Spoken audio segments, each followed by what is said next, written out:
So I was going to introduce us, but I'm so happy that Dorothy is here to introduce us. So with no further ado, Dorothy, the floor is yours.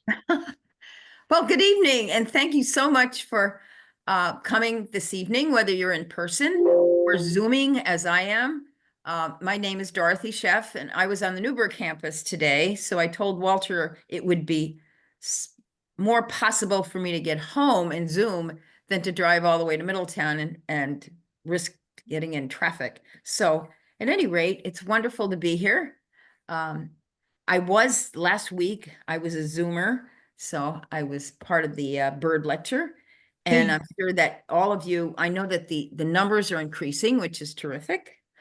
You do know that all of them are recorded. So at the end of this semester, if you want to have the recording, it's like a course, and you'll be able to have the ability to get the link and click on it. And Dorothy, could you pause just for a second? I apologize. We're having that issue with sound. So Dorothy's just saying welcome. So she's back.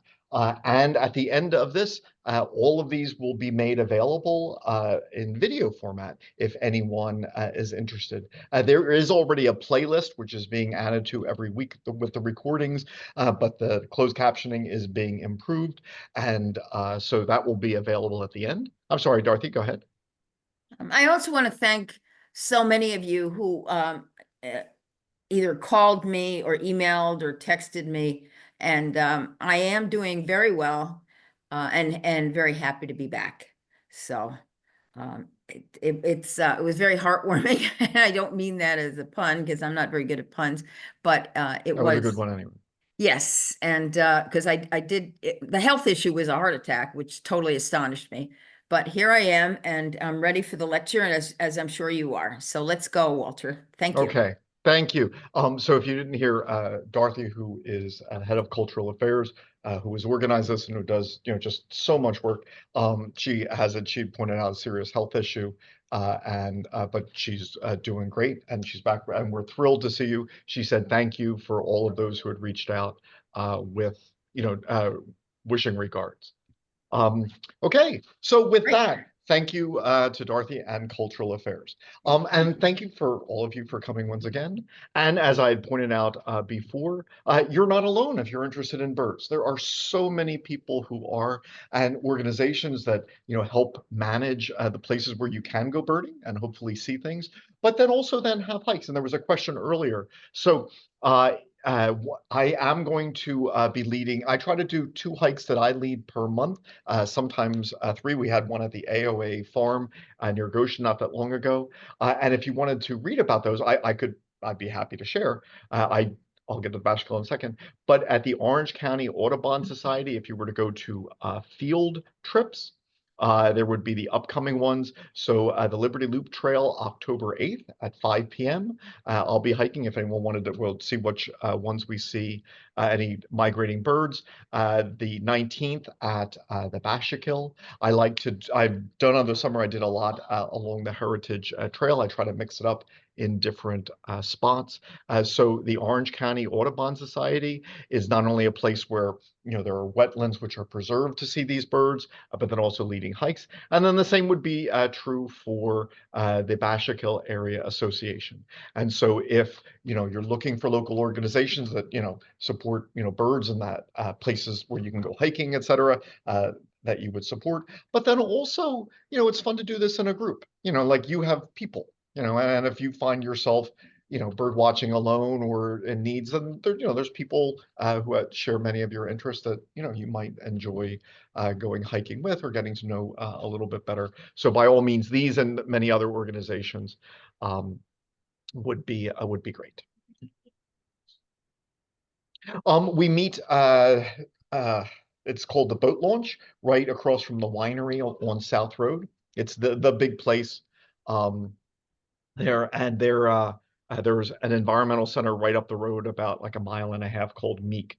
They would be happy to guide you as well. Boat launch on at the north side, is it South Street? Right, right across the street from the winery. The winery is right there. Okay, so in this 15 weeks, I'd like to try to do a comprehensive look at birds. There's just so much to see and talk about. So rather than try to, condense it and, and say like, oh, we didn't have time for this, just try to, do a comprehensive view of all of them. And so today's view is the aquatic birds. Now, this next topic I'd like to touch on with the idea of maybe mentioning it a little bit in greater detail in upcoming weeks. Nice to see you. So on these aquatic birds, why put these in a group? Well, because you might find them in the same habitat. So you're in a wet place, a lot of the birds you see today, you might see together. So that's a good reason to talk about them together. If you have a bird book, all right, they're in like the same section. All right, so, the hawks, they're coming afterwards. So, if you're paging through your bird book, here's a good reason. But as a biologist, I would like an even better reason. And because I'm an old biologist, I used to have a better reason. Now, not so much. So I'm frustrated, as is everyone who tries to classify birds. So I just want to mention this, and we can discuss this more later. I would love it if, when you looked at the family tree of birds, let me just go to the end of this video, you can say, and the reason we're talking about these is that they're all related. See, like the raptors next week, wouldn't it be great if they were all related like we used to say they were? And it makes sense to talk about them because there was once ancestral raptors, and from these ancestral raptors, all of the modern raptors have come. So it makes sense to talk about them. But as we learn how to, and I'm sorry, I thought this would be decorative, but I also realized it's in the way. All right, we'll get back to the cormorant. But as we classify things in the family tree, it seems that some of the best positioning is moving things around. And so now, what are we talking about today? Well, we're going to talk about one bird on this place in the family tree and a couple over here and a couple over here. And it's just not as neat a package as it once was. And future weeks are going to be worse. So just let me bird's eye what we're talking about here. And then when we get to classification, it's going to get worse. I get angry. You will too. If you're not angry yet, it's just because you don't know. Because so I apologize to give the punchline for future talks. Does everyone like the scarlet tanager? Scarlet tanager, good bird. No, you don't, because it's not a tanager. It's a cardinal. The cardinilla, the little cardinal, it doesn't live in our area, but if you've ever seen it, you like that cardinal? No, you don't, because it's a tanager. And Darwin's finches, you like the Darwin finches? No, they're tanagers too. And so as we reclassify birds, a lot of things we think we used to know, it turns out not quite so right. So falcons, are falcons raptors next week? No, they're related to songbirds. So as we look at that, here's the family tree of birds. What are we talking about today? Well, on the ones which are alive today, and I don't have every kind of bird, just the ones you would find in Orange County, except for this first branch. The first branch of modern birds, these are like the ostrich and the rhea and the flightless birds. But then the second most primitive branch is what we talked about last week, half of them, the ducks. So if you look at the family tree and you say, all right, of the Orange County birds, who broke off the family tree from the other ones first? It would be ducks and then things like turkeys and grouse, who we haven't gotten to yet. So they're on the family tree. Who comes next? Ooh, one of them would be the grebe that we're going to be talking about. So an aquatic bird. But then its cousin is the doves. All right, and we're not going to talk about them yet. So I'm going to talk about this member of the family tree, but not its cousin today. Then there's a couple more lineages, which gets to the hummingbirds and their relatives, like the swifts. And then there's a bunch of aquatic birds, and then we get into the ones up here. But in the aquatic birds, then there's some cuckoos and things like that. So the family tree is a bit of a mess. But most of who we're talking about today is in the middle of the family tree. So if you have songbirds up here at the end, all right, raptors are next week. The ducks are down here. A lot of the aquatic lineages, if you were going to put them in the family tree, are here, although not all of them. So this is kind of like a little bit of a, oh, what order is the putu in? I'm not good on that. I'm sorry. Good question. I'm a little bit better on either Orange County birds, the ones I've seen in my travels. That would not be one. So I apologize for not knowing the answer, but I'm sure you could find that quickly on. So on these aquatic birds, who can we see? Well, let's start off with the loon. And this is just a classic example of this reclassification. Loons are big birds, as you can see. For the people in the room, that's the one on the right. So it's a duck-like bird, but much larger than the majority of, come on.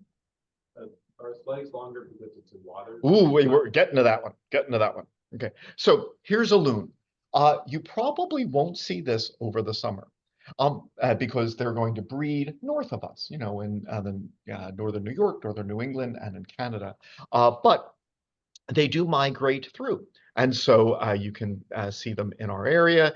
They're large diving birds. They are not great at walking. In fact, they can't really walk well at all. So it was interesting that you noticed the position of their legs. Their legs are located very far back on their bodies. All right. So, if you think like legs go here and then the tail, no, their legs are further back, which means walking is very difficult for them. But they're very good at diving. They can go as deep as 200 feet or more. All right. And so very good at this. We're glad that their numbers are bouncing back because they had decreased for a little bit. And we've had trouble with volume, but I think this is okay. One of the things that we know about loons is just, they're haunting calls. So I'm going to try to play this, and I think everyone will get to hear it, but here's hoping.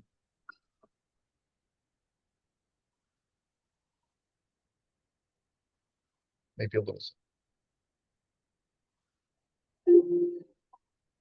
So one of the reasons to listen to these is a lot of the aquatic birds we'll talk about tonight, they like to hide in the reeds. And so there are some of them that you're likely to see, like the great blue heron, but other ones like bitterns, you're much more likely to hear those. And then when you're out walking, that's kind of a neat sense to have where, oh, I've heard that bird before. This is a common one. Ooh, that one's neat. Let me stop here because especially in springtime, you hear so many things.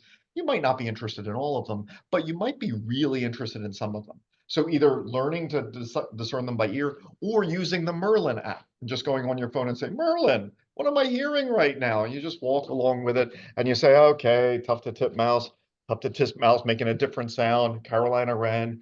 Ooh, that's interesting. And so then you'll pause and maybe, spend some time, let's look in the bushes to see if we see that. So learning things like that. And many of these aquatic birds, they do make very distinctive sounds. Walter, Yes. we couldn't hear over Zoom, but I am familiar with the loon's call. My question is, when we were in the Adirondacks, we heard loons that sounded like demented. Oh, really? Really, really crazy. Now, would that be for mating or for territory reasons, or they just went nuts? Huh. I don't know. That would be fascinating. Could you imitate the call? Well, okay, tell you what, we'll do this. Yeah, it was And I like it was apologize for really the people on demented. Zoom. That is something I'm wrestling with where like Dorothy was speaking earlier, and I'm sure on Zoom you could hear her, we could barely hear her here. And now I think we're having the reverse thing. I think the sound is so loud here that I think some people would prefer that I turned it down. It's a shame that you're not hearing it. So I apologize. Birds make a variety of sounds. And so some of it is territorial. Some of it is to attract a mate. Then especially some of these will mate for life, like the sandhill cranes we'll get to in just a few minutes. They mate for life and they can live 35 years. I mean, that's a commitment. And so as they communicate over the course of their lives and they're bringing up young together, there can be a repertoire of sounds that they make. Like blue jays can imitate hawks when there's one in the area, warning everybody else that there's an area, or maybe to be a little sly, maybe they imitate a hawk to scare other birds so they get a territory to themselves. So in answer to your question, birds, are a little bit varied with the types of vocalizations that they do. And I'm not quite sure why the loons would have been that distinctive. One of the things I like about loons is for the longest time, and I'm sure senior bird watchers in the group would know this is where all of your bird guides started, the loon. And it would say that this is the most primitive bird outside the ostrich group alive today. So if you look at the family tree of birds, they belong at the base. In fact, right before the dinosaurs went extinct, there are birds we think are loons because they look just like them. And now our thoughts are, yeah, they look just like them, but they probably weren't loons. And loons know they're in that mix with all of the other birds. So once again, in the old days, when you opened a bird guide, it was trying to organize it as a family tree. This is the most basal branch of the family tree. But now, as we compare their genes and molecules, it turns out that wasn't, the best classification of them. And we can touch on that more later. But then there are others as we go along. And here's one I like a great deal, the double-crested cormorant. And if you look and you say, all right, where are these crests that I've heard so much about that its name is based on? The answer is that's a breeding thing. And since they don't breed in our areas, they just pass through, you probably, I know I haven't, will not see the double crest, which give the double-crested cormorants their name, because this is what they'll have when they're farther north of us breeding. These also are diving birds. And so the Delaware has a good deal. Up at the sanctuary that I helped to work on, these are some images there from Goshen. One of the things I'm worried about is we've had such a hot, dry summer that the water is shallow. And I think the Bashakil is shallower than it usually is. And I haven't seen the cormorants this year that I usually see. And we're starting to get more invasive plants choking it in. And so as the environments change, where the best place to see some of these aquatic birds may vary. Some like deeper water, some like mud flats. So as what was open water last summer, more and more of it is mud. That's bad for the cormorants. We're not seeing those, but really good for the yellowlegs and the sandpipers because we're seeing more of those. And then so, our environment's constantly changing. That might change some of the birds we see here. They're big birds, and they often get their feathers wet and then either dry them, okay, or are trying to just warm their bodies. And so vultures do this as well. We talked about color at the beginning in the first lecture. If you're dark colored, you're going to absorb heat more. And so big birds like vultures or cormorants, you'll often see them just sitting and spreading their wings. Their feathers are not as good at waterproofing as many birds are, like it's water rushing off of a duck's back. Less so other lineages. Some birds put more waxes in over their feathers when they make them. And I mentioned this in the first week.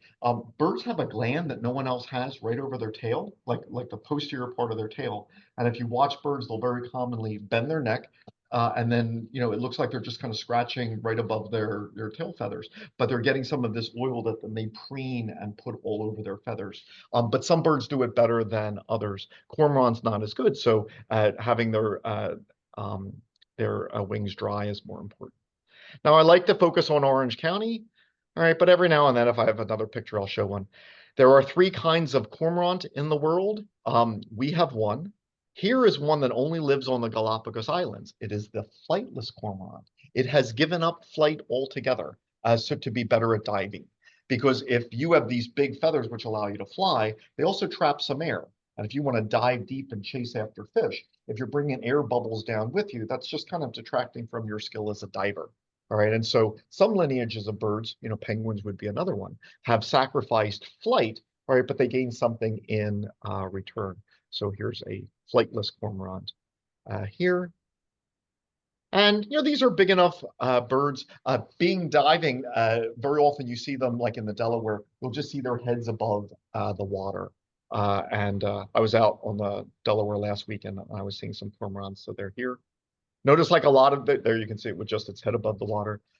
Like a lot of the bigger birds like Canada geese, taking off's kind of hard. So you'll unlike the birds on your deck where you startle them, they'll do one flap and they're already airborne. A lot of these birds have to kind of take off for a while. I'm going to modify something I had done. What's the difference between oh, okay. We'll get to cranes and herons in just a little bit. Good question. Some of these make very haunting, distinctive calls. If people on Zoom aren't hearing them as well, how about I'll just kind of play some of those at the end. Coming with a lot of the bird books, like the Peterson books, you can get CDs of all of these, and you can download ones as well. This little duck-like bird is called a pied-billed grebe, and it is probably the least related to everything else that I'll talk about today. So it's close to the base of the family tree, and if anything, doves are its closest relative. Their feathers can take on air, and so they can actually change their buoyancy. So they can float like that, or they could dive and just have their head above the water, or they could be in between where they're like, ooh, no, I just want to lower a little bit. And so that's kind of a neat thing that they can do, control their buoyancy. I'd like to talk about what all of these things are eating in a little bit, but some of them are eating a lot of crustaceans, which can be spiny. Like if you tried to eat crayfish, like, when you eat a lobster, I mean, you take the shell off first. So to protect them from some of the things that they eat, they can eat their own feathers, but it's kind of meant to line their stomach. So some of these, sharp edged arthropods wouldn't won't poke them as much. Okay, so that's the pied-billed grebe. We have a lot of aquatic birds to mention, but we can start off with some of the bigger ones, like the herons. And with the herons, here is North America's biggest heron and the second largest heron, or I'm sorry, the third largest heron in the world, the great blue heron. And here's another one which is slightly smaller, the great egret, smaller still, the green heron. So we have a bunch of herons in our area. One of the things I'd like to point out, I love this video that I took. This is a big catfish at the Bashkill, and just look how long it takes to try to swallow this. Birds have sacrificed their teeth, all right, because they don't want heavy, toothy things in the front end of their body, especially if they have a long neck. That's just going to weigh them down and make them worse for flight. So they're going to do their grinding with their gizzard near their center of gravity. But obviously, this then makes eating difficult. If you're going to try to eat something big like a catfish, all right, that's it takes a little bit of work. And a great blue heron, I didn't use the whole video that I had. It took about 5 minutes for it to get that whole thing down.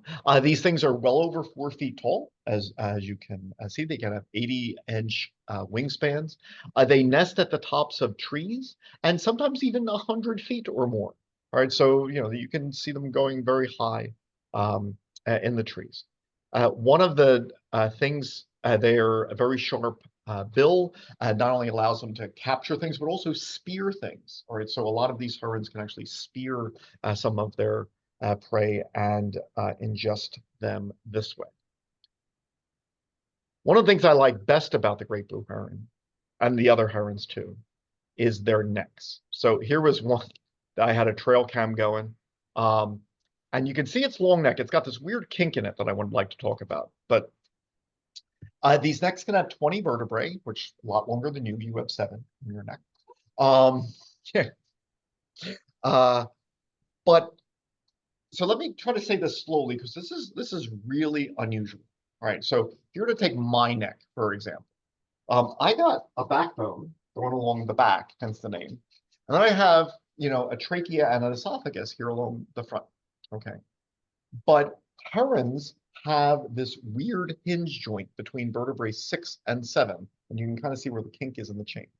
And that does a couple of things. But one of the things it does is the vertebral column now swings in front. So down here, their backbone is in the front and their windpipe is actually behind. That's a really weird setup. I don't know of anyone else who does that. But then that allows them to coil this long neck in a smaller area. And then when they were to extend their neck, suddenly that increases its length. When that long neck, it lets them hunt. So if they're trying to see aquatic things that they might eat, they could get a little taller. When they're flying, they can reduce then the drag on this. And then also, once again, if you're trying to quickly seize something or spear it, their long legs allow them to pretend that they're plants, that they look like reeds of some sort. And so the fish swimming around think, oh, here's just another long weed. And then now they're going to try to, from a distance, startle it and grasp it. So the long collapsible neck allows for that. Oh, I can't believe I forgot this video. All right. Anyway, oh, I'm sorry. I have to do it. You'll regret it. But anyway, I won't even do the whole thing because people at Zoom, they can't say. I write songs for biology and my students. And one of the songs that I have is that I've got trail cam images of great blue herons hunting at night. And so there's this There's one song that's the entire song, just the fact that great blue herons go hunting at night. Which there we go. I'll just play a second. I'm sorry on Zoom you can't hear it, but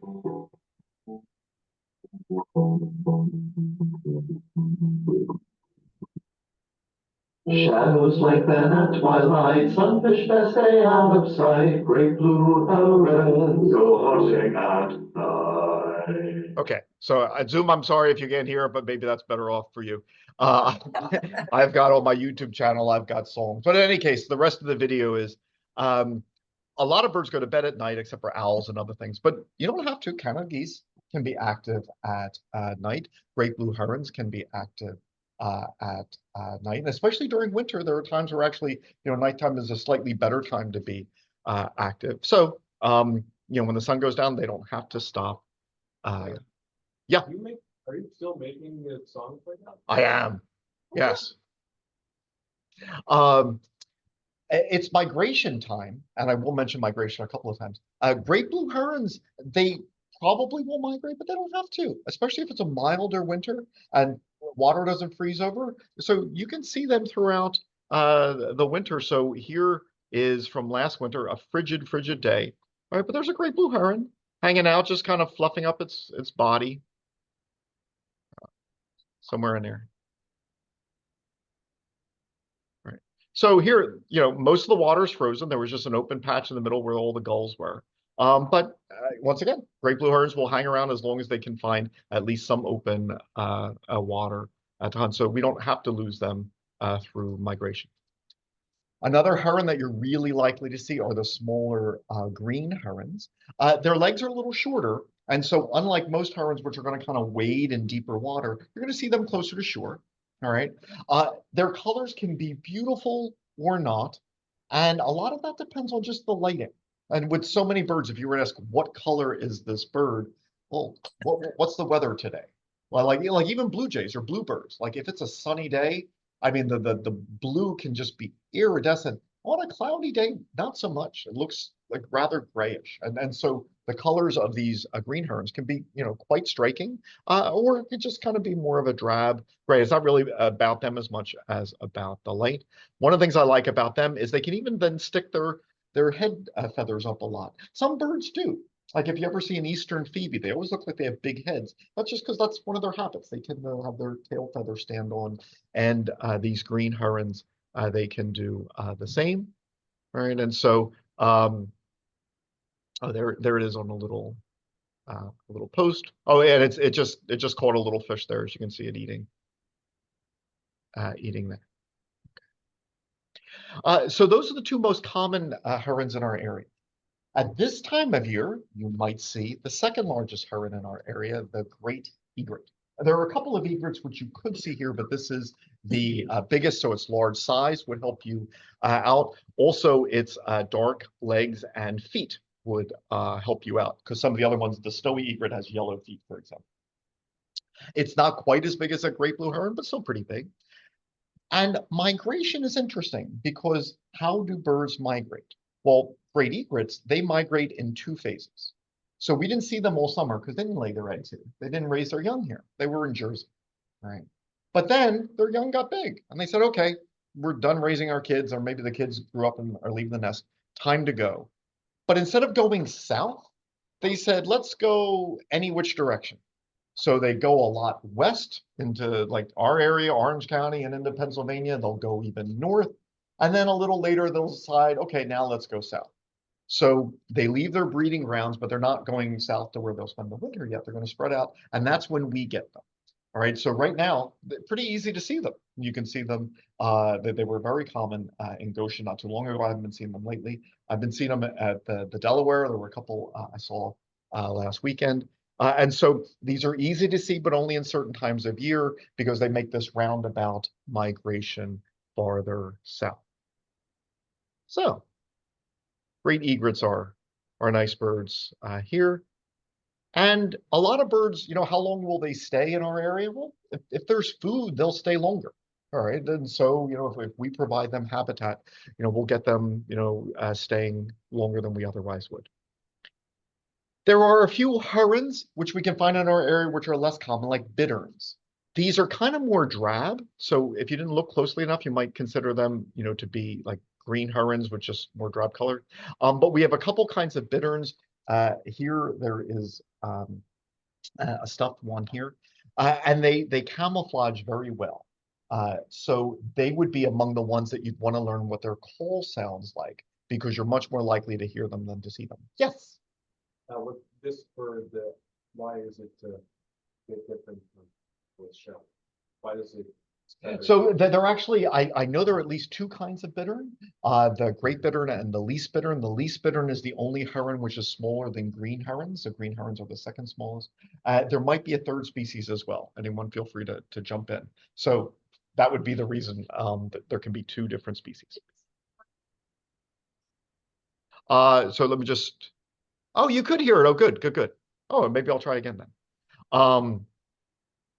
Yeah, so yes, the second one here is the bittern, and there are different kinds of bitterns.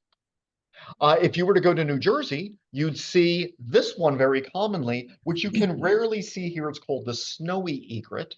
All right, notice it has yellow feet, unlike the black feet of the great egret, which is a little bit larger. But also notice just how showy its plumes are. And I like to show this one just. This is. So I'm just going to tell some historical facts. I don't know when the last time you saw someone with feathers in their hat was. That used to be quite the thing. Right? In fact, it was so much the thing that back in the early 1900s, before there were any laws about when you could or could not hunt, so many bird populations were plummeting quickly. You pointed out earlier that Canada geese are like almost like pests. Their numbers were dropping so fast that for a while there weren't nesting Canada geese in New York, from what I've read. And we were concerned about them going towards threatened. So the fact that they're back is wonderful. So birds were eaten for food, but also just those feathers are so beautiful that certain birds like the egrets, especially the snowy egret, their numbers were really low because of just how popular birds' feathers in hats were. And so it was some of the early laws protecting birds in the 1900s, which stopped that. There's another white egret called the cattle egret. I've seen it in Orange County, but they're kind of rare. They have a little more orange to them. You see them more often like around big mammals like buffalo or cow, where they'll like sit on the back and peck away like any parasites that they might have. But we can get them on occasion. And this was a neat, oh, I'm sorry, I forget. I need two videos. One was last year. There we go. Let's do last fall, and then I'll get to the spring. So that's a great egret. Here's a snowy egret flying. And if you were around last fall, you would have seen this one in Goshen. All right. Now, if you didn't look closely, you just thought, okay, there's an egret. But actually, a friend of mine who teaches our real bird expert in our department, he was quoting someone who he admires, who says, look at every bird. Because every now and then what you think is, oh, it's just another example of this. Turns out it isn't. Like, if you see a bunch of Canada geese, sometimes just look closely, because there could be a brant in there. That's a different kind of goose. Not common in our area, but you could see them. I've seen them in groups of Canada geese. So this is a little blue heron.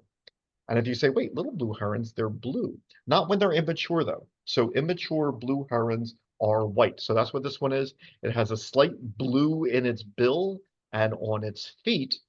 And that was quite an interesting bird, because we don't usually get those until this spring.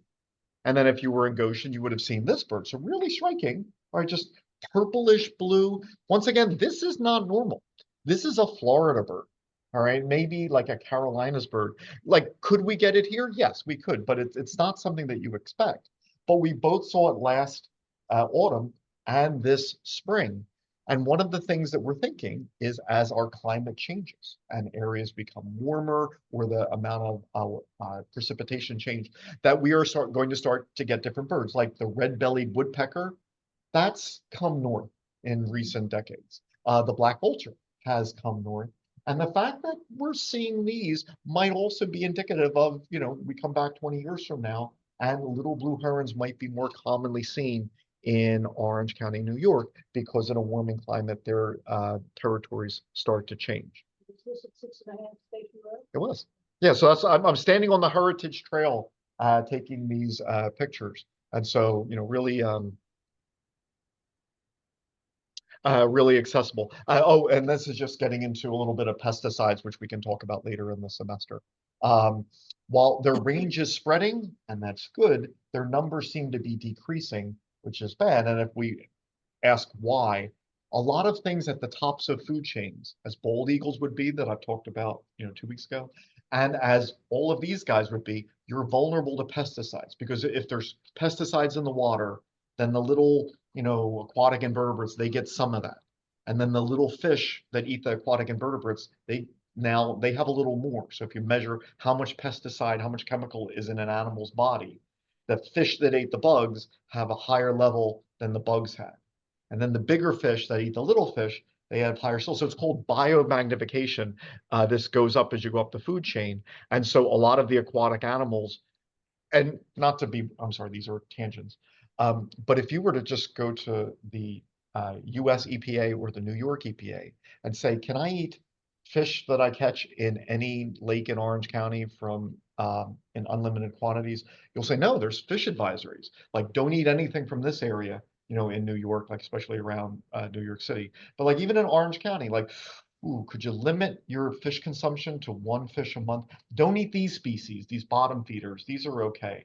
Ooh, but you know what? If you're pregnant or a child or you have an immune disease, maybe you don't eat these. Anyone else, like maybe a fish or two a month, but maybe you not. So we live in a chemical world, and if you want to eat fish that you've caught wild, you should look the body of water that you're fishing in to see if they're entering advisories. Well, obviously these birds can't read those advisories, and so a lot of the birds, whether it be eagles or herons, we're worried that they are consuming pesticides. And when we find dead ones, we can see, wow, yeah, like the levels are really high. And so we think that's affecting the little blue herons. Someone asked a question, so let's get to that question. If you go to Oil City Road, also known as County Line Road, where Orange County, New York meets New Jersey, there is the Wallkill National Recreation Area where you can find part of the Appalachian Trail. It's a great place to hike, and that's where a week from Tuesday, I'll be doing a little bird walk. All of you are welcome. And that is the place in Orange County to go to see sandhill cranes. So they can live in our area, but this is really unusual. This is as southern as their area tends to get, you're much more likely to see them out farther west in prairies and grasslands, etc. But not only do we have them, we've had them for years. They've nested here. They've raised multiple young, so that the same birds are coming back to the Liberty Loop area year after year. And the people who hike that trail, a lot of them say, like, I always go hiking at 5:30 to 6, because that's if you're going to see the sandhill cranes fly over, that's when you see them. And if you pass people on the trail, they'll ask, have you seen the cranes yet? I haven't seen them tonight. I saw them 2 days ago. So this is a really big bird that we have here in Orange County, and special for, this is, it's not unusual because the same birds have been nesting here year after year, but prior to that, it would be unusual to see sandhill cranes here. A lot of the years they're very successful with their nestlings. A couple years ago, they weren't, and we think that their one single chick that year, we think that a snapping turtle got it. So when they're older, they're big, but when they're younger, a lot of things can still go after them, from foxes to coyotes to snapping turtles. The adults, once again, they mate for life and they can live 35 years. The adults both protect the young and have even been known to use their bills to kill a coyote. So killing a coyote is a decent task for a bird, but they yes. How often is it that foxes are a threat to these birds? So good question. So many things we'd have to clarify a little more and ask, what age are we talking about? Because as adults, no one messes with them. But when they're chicks and when they're young, like a lot of things will go after the nest. So then like foxes, but even like crows, blue jays, squirrels, chipmunks are really bad with eggs in birds' nests. So there are times of their life where they're not at great risk from predators, but when they're young, at a much higher risk. Parents don't watch the.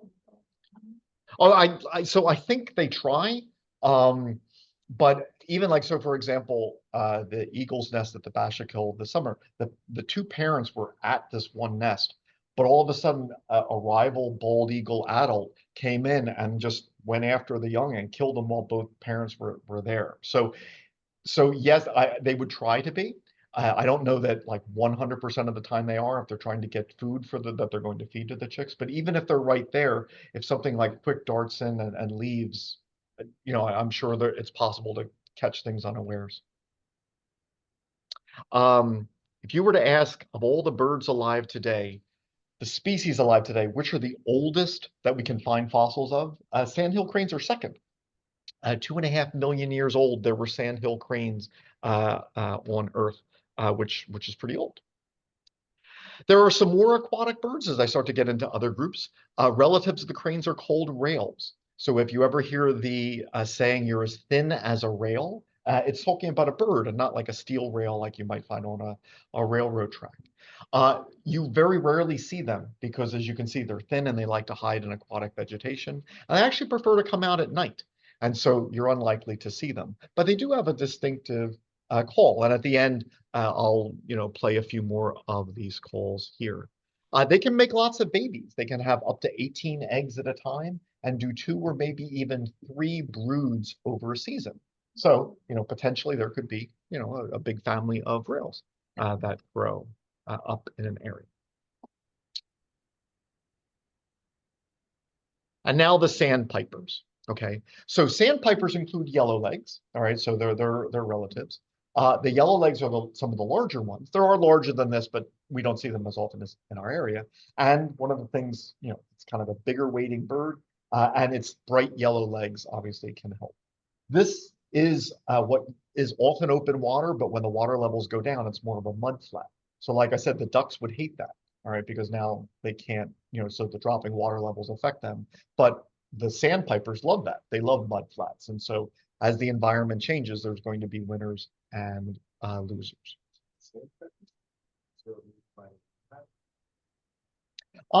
Good question. Their sound is very high pitched. So I think like a piping.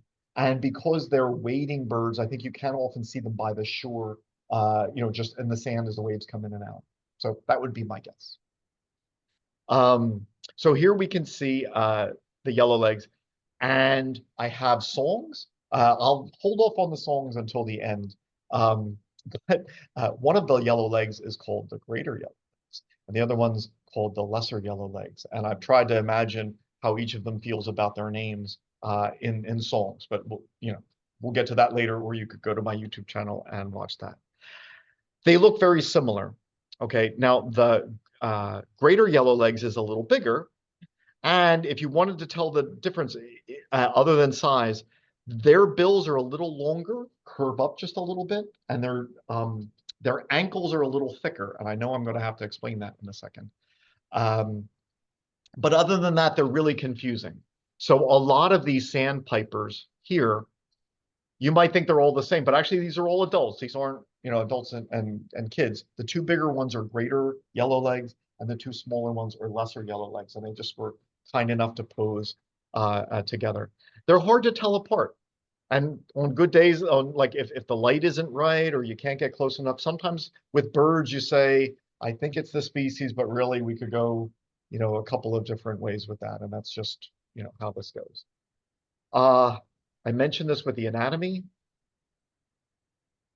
Not the split hairs, but when we call them the greater yellow legs, yeah, it's not the best name. And the reason is, like, when you look at a bird, do your legs bend the way theirs do? Like, do your legs, let me get a good picture. Oh, come on. I'll get it. So my question is, do your legs bend like that? No. Yes, they do. Yeah, because that's our ankle. Excellent. Excellent. So what you think is the knee is actually the ankle. All right. So when you're looking at the knee is actually here under the feathers. You just can't see it. So there's a thigh in there. There's a knee. There's a shin bone. That's the ankle. That's the foot. Birds have the same bones in their feet as you do. Now, some of them are fused. I'd be happy to talk about bird ankles for a while. But they're essentially all the same bones. But just imagine your feet are super, super long. All right. And now what would be your ankle bends in this direction, and you would just be walking on the tips of your toes. So just to be technical, a yellow legs bird, technically a yellow foot. You're really not seeing much of the leg, but we probably don't need to go. Here's the lesser yellow legs, also at 6.5 station, a little smaller. The knees aren't quite as thick. The bill's a little shorter. It doesn't curve upwards. Their sound is a little different, but it's hard to distinguish between a lot of these. And all right, I'll do like 10 seconds of each. So for your ride home, Through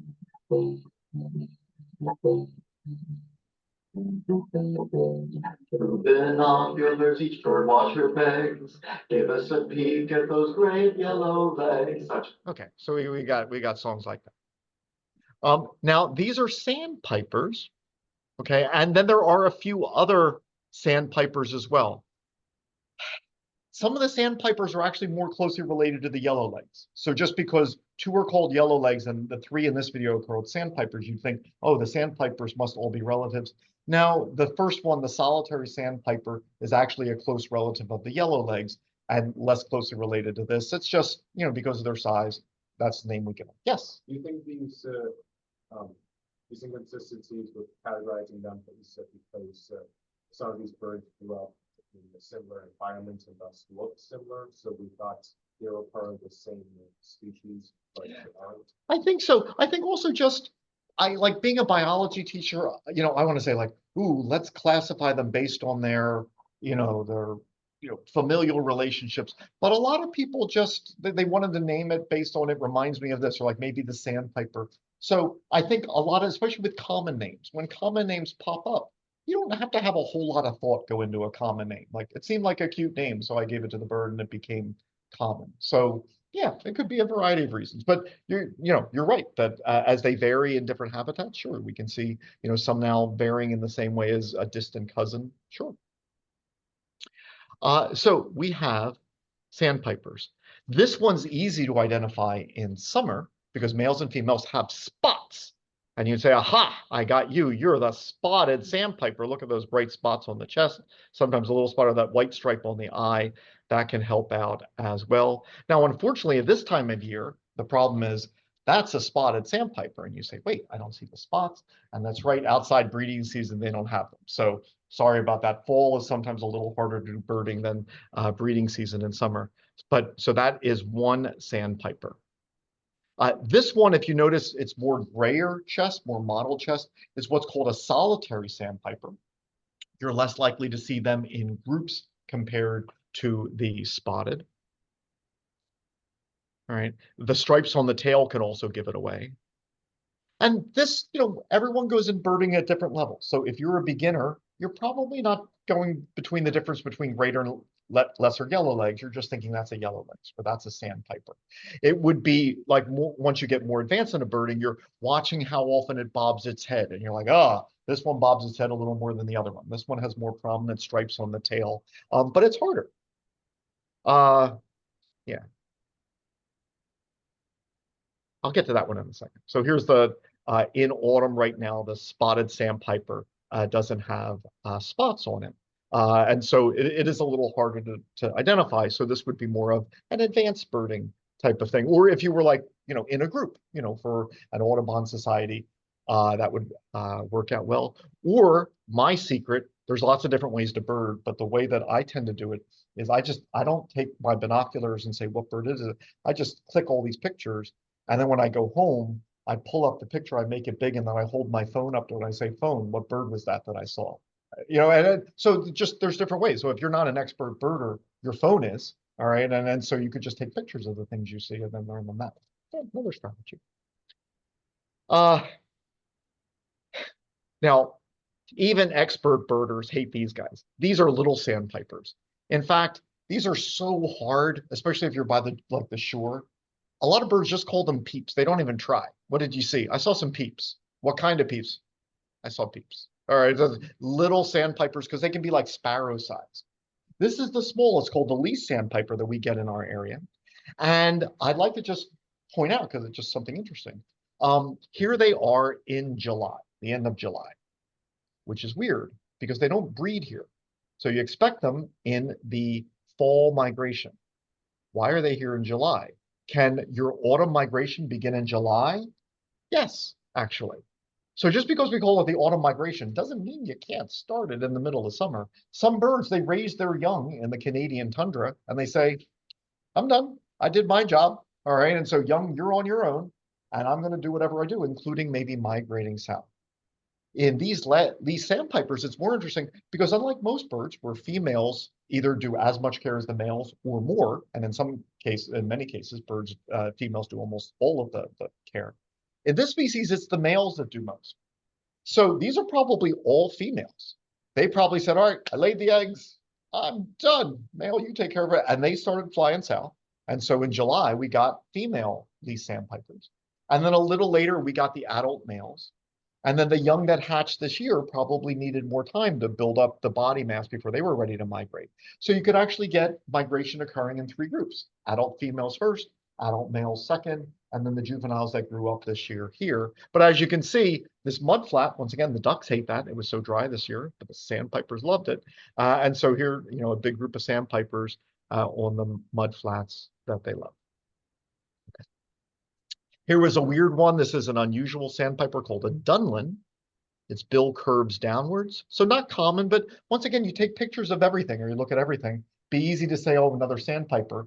And then you realize, wait, that's not a common one in an area. That's a Dunlin. Huh, who knew? So the sandpiper group tend to have the long bills. But then there's another group that tend to have short bills. They are called plovers. The only one to breed here is called a killdeer. And that sounds like a really weird name unless you hear their sound, because their sound sounds as if they're saying killdeer, killdeer, killdeer, killdeer. And we can see them all summer. Once again, they breed here. They have these 2 bright stripes, black and white, that make them distinctive.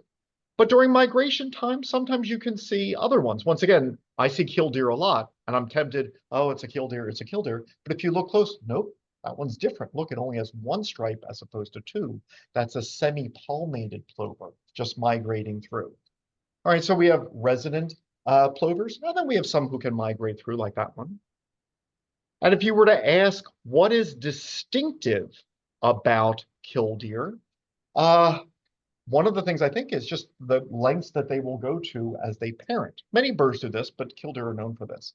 That if I was a fox coming up to their nest and they nest on the ground, that as a parent, they would pretend as if they're wounded birds with broken wings that can't fly. And the fox would stop going this way, investigating a potential nest, and they'll chase what looks like easy pickings, a bird that can't fly, and the adult would then lead the fox away from the nest and then fly away, but putting itself at some degree of risk in order to protect the nest on its young. So this was it happened to be next to a parking lot, so there's a big lake. You could park your cars, and this put its nest right next to where you would park your cars. So I got out of my car, and this thing is trying to distract me so that I don't go after its nest.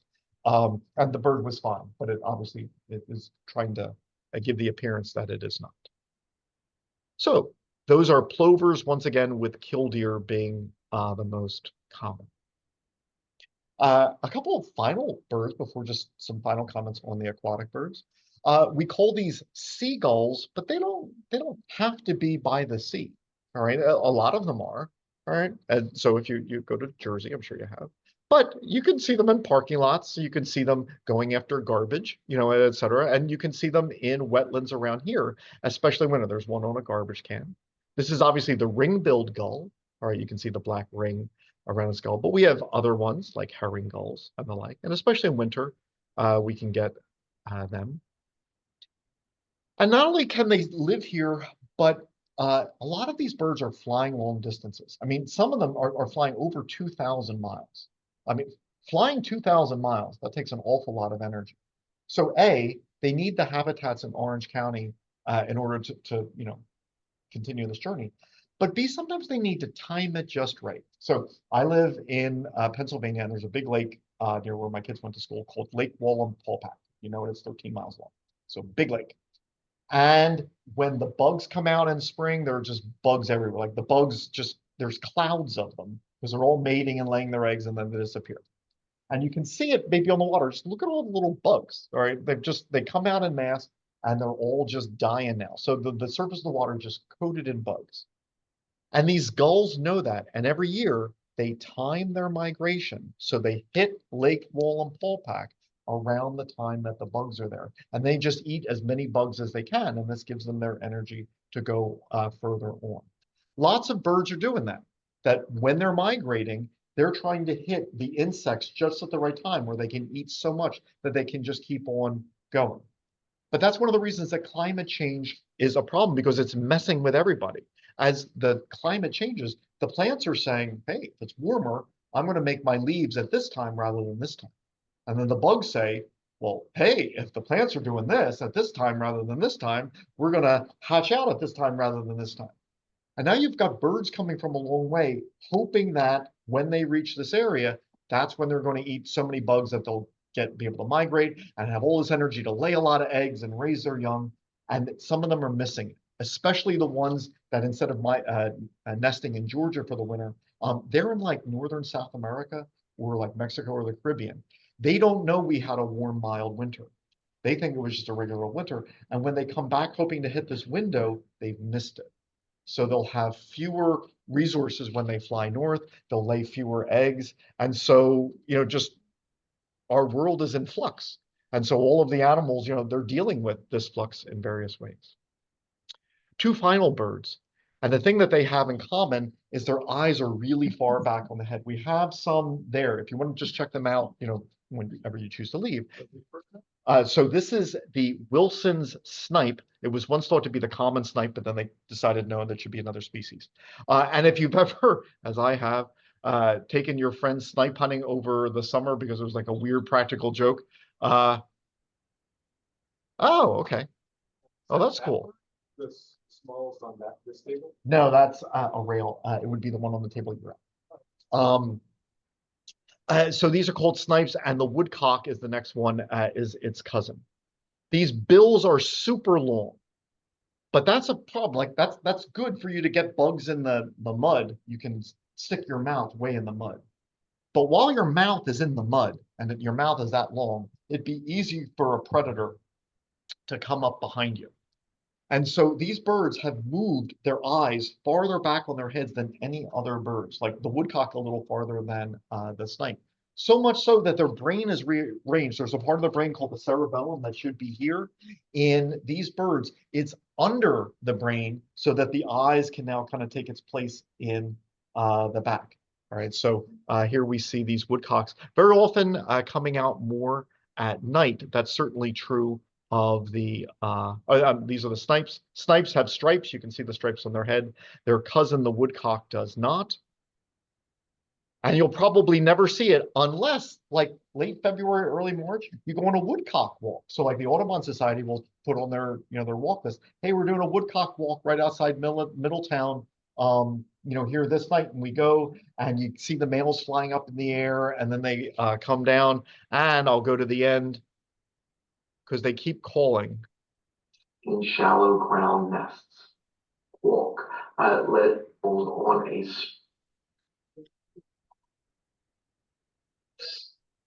That's the sound. Pink.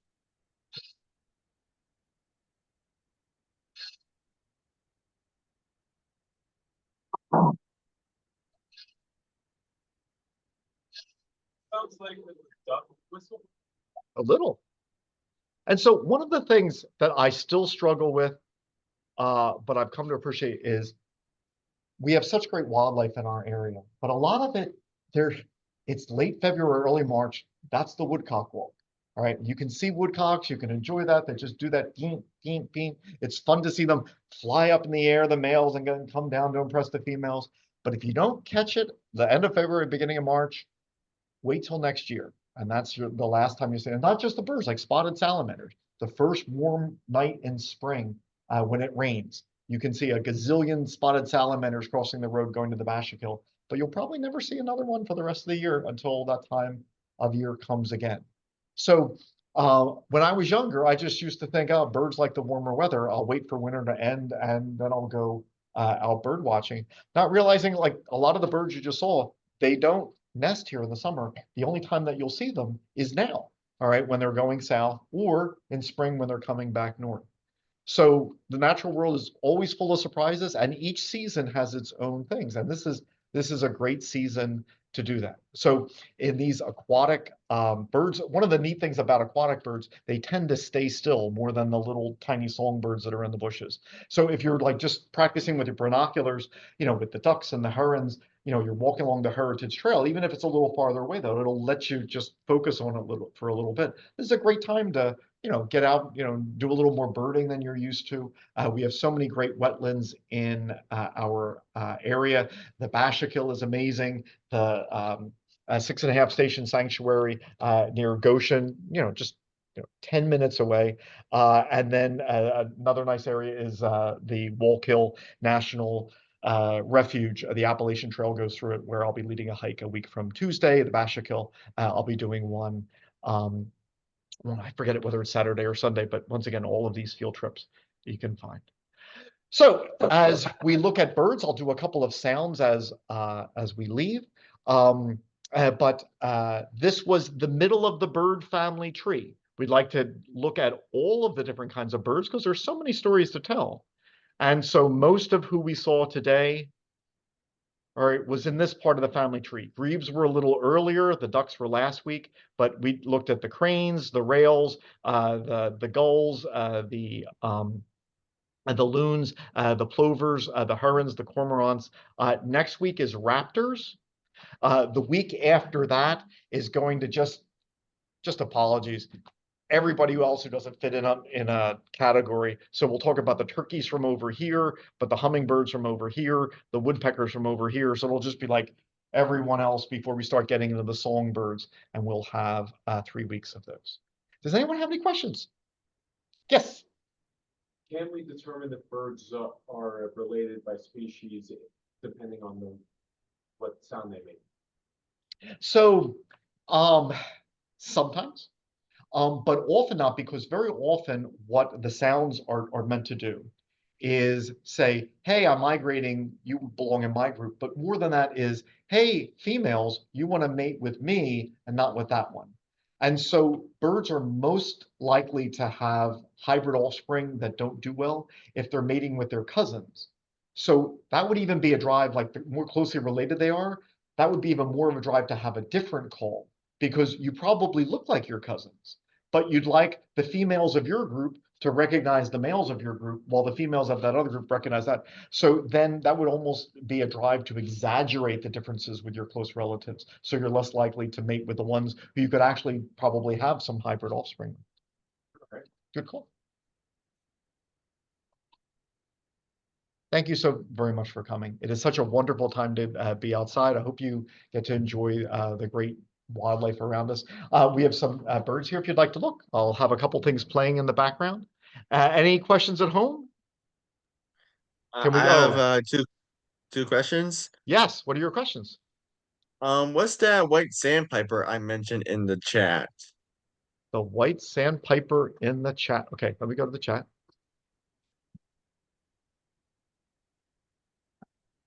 Okay, so you mentioned it. There is a sandpiper that lives on the beaches that is in a Pixar. Okay, I do not know the Pixar film. So there are a bunch of the sandpipers. A lot of the small ones look so much alike. Like I said, even the experts very often just says, hey, let's just call them peeps. All right. And then you can have like the very young, like especially the young ones. So they do have some white on them. Some can have more. And they are really hard to tell apart. So I'm not familiar with the Pixar film. I'm not sure I would be able to help you identify it more than that. Okay, you know my what bird second this came question. from? Do I know what bird that came Oh, from? be careful. It has been watched. Okay. No, not from looking at it. I guess many birds have this in this area. They certainly could. And over like a bird, you can see there's certainly a variety of feathers. So I'm sorry, I can't identify by just that one feather. All right. Have a good day. Thank you too. TJ, did Okay, you my have a second- follow-up? Yeah, about that seagull thing. I remember there were some seagulls at ShopRite in New Windsor. Are those the striped ones? And they're a bit far away from the beach. Yeah, so that's actually a parking lot is a good place. I remember There's a Christmas bird count where people try to count as many birds as they can. And that was something that the people who were competing, they would always wake up and they'd get coffee and they'd sit in a parking lot by a shopping center because that's where they would get all their seagulls. So you're absolutely right that parking lots near supermarkets are often very good places, especially in winter, to get seagulls. How did I get there? Well, they fly and there's food. So people are throwing away food and they say, hey, why, I don't have to work as hard for food here as I would elsewhere. Thank you everyone for coming. Okay, thank you. Anybody else at home? And you can hit the lights if you're having trouble seeing any of these. But the ones on the other table, I love just how far back in their head their eyes are, so that, when their beaks are in the mud or the dirt. This station. Uh-huh. Yeah, first time. I'm so glad Oh, you told good. me about it. Oh, good. I worked in that area. Oh, and I did you? never Did even you? knew it was down here. It's such a beautiful walk, so flat, and then, you can get nice views. There's a lot of ducks and the swans. Hmm. Hey, It who was made these beautiful. taxidermy? It looks so. They were here when I got here, and I've been here 28 years. So I apologize. I will not be the authority on. I'd like Oh, to give good, them good, kudos. I'd like to good. give them respect for. Yeah, it is very realistic. Did you happen to hear Megumi mention that there is Woodcock Mountain Road? Are you aware of that? That's over near Washingtonville.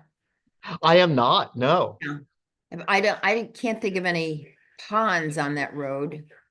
But I just wondered.